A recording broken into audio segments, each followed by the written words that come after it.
with neat grey hair. I run the Echuca station. G'day, Peter. Zoe Mayer and Charlie Shaw, said Zoe. What have we got? Call came in about 5 hours ago around 3 a.m. Couple on a houseboat heard 2 shots, rapid fire. Thought it was hunters.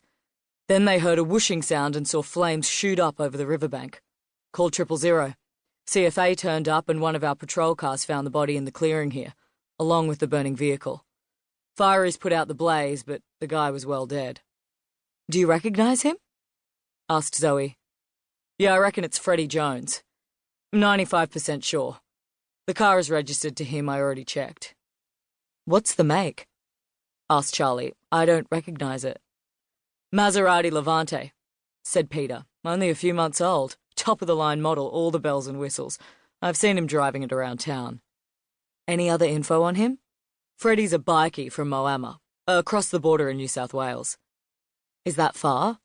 Nah, as soon as you cross the river from Echuca, you're in Moama. You've had dealings with him? Sort of. He tends to stay close to home, but whenever we've pulled him over, he's been clean. No weapons, no drugs. Best you check with Mick Kovacs, the sergeant at Moama. He might have more for you. Zoe noticed Peter staring behind her. She turned to see Anna Songstrom approaching. With her blonde hair and blue eyes, she looked as glamorous as ever, even while wearing a white forensics jumpsuit and carrying her medical bag.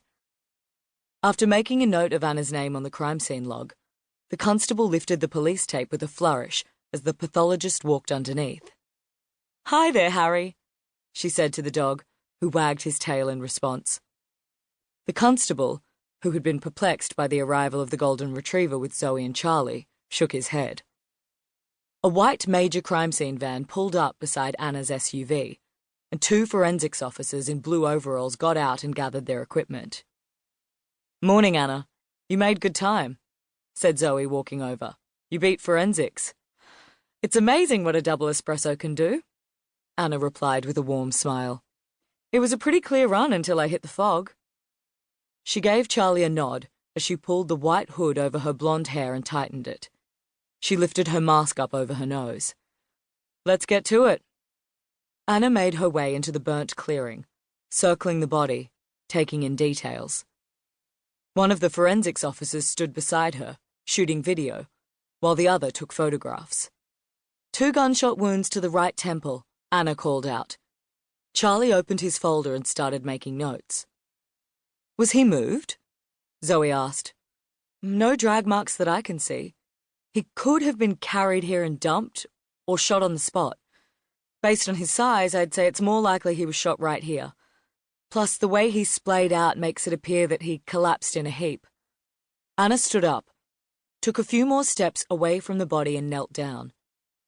Weapon about 1 meter from the deceased. Handgun. Damaged?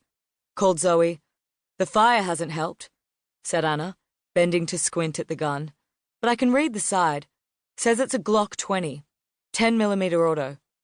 One of the forensics officers placed a lime green plastic evidence marker labelled 1 next to the gun.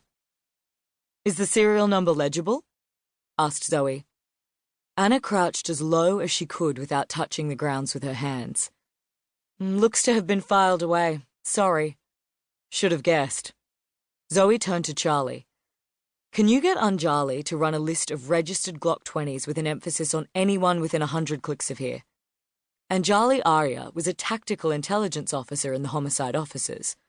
Although young, Anjali had proven herself, helping Zoe to solve a recent case, and had since become her go-to TIO. No point, replied Charlie, who had once worked in the organised crime squad. No one in this country can register a handgun with a calibre over 9.65mm. It's not a legal weapon. He pulled out his phone.